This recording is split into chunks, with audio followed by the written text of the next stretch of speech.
With 7.35 having been out for a moment, the dust is starting to somewhat settle in regards to heroes and their actual power level, with the recent deployment of patch 7.35b only setting things more in stone. One of the heroes that's benefited the most out of the recent buffs given in the big patch is none other than Abaddon. He's become a serious threat at essentially all stages of the game, and works really well right now when played as a core hero. So let's delve into why you should start using him as a regular hero to climb the many ranks of Dota 2.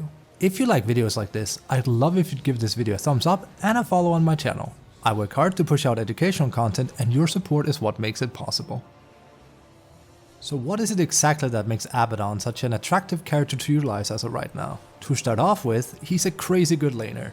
Between his ability to heal or damage with his Q, shield himself or allies, on top of heart dispelling with his W, and his relentless ability to kill with his passive at E, Abaddon happens to have a toolkit that's extremely varied and works for just about any matchup and team composition. A common trend with a lot of high-level position 3 heroes is that they're often really good at applying pressure during the laning stage, and lead that pressure into kills and tower damage, forcing the enemy to deal with him in one fashion or another, thus creating a diversion. The recent addition to his passive, Curse of Avernus, is what has truly tipped Abaddon over the edge though. Compared to before, his passive now puts a magic damage curse on his target for 4 seconds, starting at 20 damage at level 1 and ending up at 50 at level 4, with the ability to be upgraded massively at his level 15 talent. This addition is essentially what has turned Abaddon into a position 3 powerhouse. In the early stages of the game, it's what allows him to not just trade, but rather easily score kills and harass his opposition, while later in the game, it allows him to transition into pushing like an absolute madman, even more so because the curse can be applied by clones. We ultimately end up with a version of Abaddon that will have a Manta style, and be able to very safely apply tower damage via personally hitting structures, and utilizing his clones to apply the curse to whittle down structures as well, making him one of the best pushers in the mid-late game too. As luck would have it, skilling Abaddon as a core is super easy, and you pretty much can't go wrong in just about any game by leveling him up in this fashion. To start off with, we want to only focus on 2 abilities during Abaddon's laning stage, and those are his passive, Curse of Avernus, as well as his W, Aphotic Shield. The curse will be our main way of dominating the lane, with Aphotic Shield serving as our ability to play more aggressive, dive, help our position 4 when necessary, or remove certain nasty debuffs, such as Venomancer's Gale or Jakiro's Dual Breath DOT for an example. Focus on massing out his passive first, with every other point going into Aphotic Shield, and Q getting entirely neglected in the process. Make sure to skill his ultimate at level 6 and every other time is available, before you finish up maxing his passive, then his Aphotic Shield. From here on out, there's generally 2 ways you can skill him. The most common route is to leave his Q, Mistcoil, entirely unskilled, and instead focusing on picking up passive points in its stead, since we're predominantly going to run at people and kill them entirely with our curse, and not use Mistcoil to heal or apply damage. You can also decide to opt out of 4 passive points and max Mistcoil last. It gives you more wiggle room to help your allies and apply damage from a distance. Not to mention how it connects well into your shard if you acquire it from Tormentor. The talents I would recommend for Abaddon are fairly straightforward. Minus 15% movement slow at 10, plus 80 Curse of Avernus DPS at 15, 95 DPS borrower time immolation, or 100 plus Aphotic Shield barrier, both are really good, at level 20, and lastly, minus 1 Curse of Avernus attacks required at 25. If you thought his skill build was very straightforward, I have some good news for you, so is his item build. Much like most heroes in the game, we want to get a hold of a magic wand fairly quickly. It fuels our laning greatly and remains powerful throughout the game.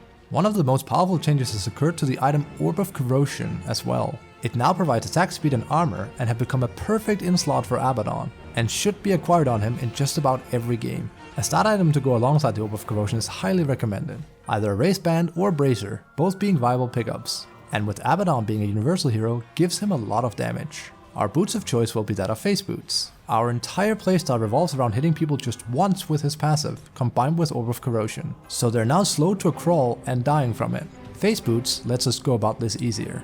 From here, there's generally 2 rows I would recommend. The first one is that of moving towards Echo Saber. It gives Abaddon a bunch of things that he wants, not to mention it immediately smacks any opponent with 2 stacks of the curse, making it that much easier to proc on our intended target.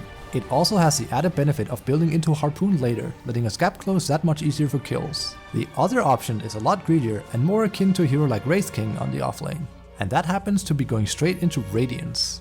Because we're as tanky as we are in Abaddon, we're one of the best Radiance carriers in the game. And being a position 3, we want to engage and be on the front lines most of the time, where Radiants will be able to do the most. It also significantly boosts Abaddon's farming and pushing speed, unlike Echo Saber. Regardless of choice between the two, the next item that seals together the entire build of Abaddon is Manta Style, primarily because it allows us to make insane use of Curse of Avernus, but also the burn ability from Radiance if we went for it. With these items acquired, you've essentially finished the build for Abaddon and should be able to bring home a win with your team, with other items from here on out being extension items. If the game goes on, look primarily for aura items. Assault Cuirass is insanely good for Abaddon himself and his team, giving attack speed and huge pushing potential, while the reworked Shiva's Guard gives wonderful damage, amplifies spell damage done, and generally makes us much harder to fight into. It's also possible to finish up the build with a Blink Dagger, which will let us jump onto people and get the curse off almost immediately together with Manta Style. Now, with both skill build and item build tied up, let's lastly go over how we should approach the average game of Dota 2 when we pick Abaddon as our position 3 hero. As briefly mentioned before, we need to play very aggressive with Abaddon. One of the key reasons he's very good right now is a combination of his tank ability in 735, combined with his damage output from his passive. Our driving force in lane should be to make sure the enemy position 1 is too afraid to last hit by whittling him down. Even if you're against other scary right-clicking cores such as Slark or Ursa, do not underestimate how much damage you're able to dish out towards them. A lot of the time, you're able to trade superiorly with them, and whittle down their HP thanks to your passive and shield. Most players will be afraid when they're at 2 to 3 curse stacks, because they realize that if they let the curse pop, it might very well mean they'll die from it, due to how Abaddon and his ally will hit much faster, and they'll take heavy magic damage. Use this to dissuade people from last hitting and laning in general. Coming into mid game, you want to apply pressure to towers, as well as running towards the enemy together with your allies. Your passive is absolutely amazing for racing down structures, even more so if there's multiple heroes besides you to benefit from the attack speed it gives. Because we don't buy Blink Dagger like a lot of other offlaners relatively quickly, it's important that you try and communicate with your allies to run together with you. If you can get your supports to play with you and have an active mid, your team can become an unstoppable wrecking ball with Abaddon, making it really hard for the enemy to deal with your plays. Proceed with this playstyle until all tier 2 towers are down. If your team's willing to gather up, you can very easily take down Roshan with Abaddon, giving the Aegis to one of the cores on the team. Make use of your Manta Style in particular to push. By method of shoving your illusions onto towers, you can proc Curse of Avernus very safely, essentially giving you the same kind of appeal a hero like Pugna has, where you can slowly but surely destroy towers over time without putting yourself in too much danger. Keep up this pressure. If you're strong enough with your team, you can run up and clap the tower personally, making your entire team race buildings even faster. You're pretty much able to checkmate just about any opponent at this point by pushing into towers constantly, until either the enemy is dead or you've acquired mega creeps from pushing before driving home the victory. Abaddon is seriously powerful right now, and the likelihood he's going to get continuously nerfed throughout 735 is pretty much guaranteed. As it stands though, he's extremely strong and certainly one of the best position 3 heroes you could utilize as a whole. Between his great laning stage, his tank ability and pressuring presence during the mid game, and his ability to absolutely demolish bases by late game, you really can't go wrong with picking him. He fits into just about every lineup and is a remarkable simple hero to pick up and play. So if you've been waiting for a powerful position 3 hero to play as of recently, now is the best time to pick up and learn Abaddon.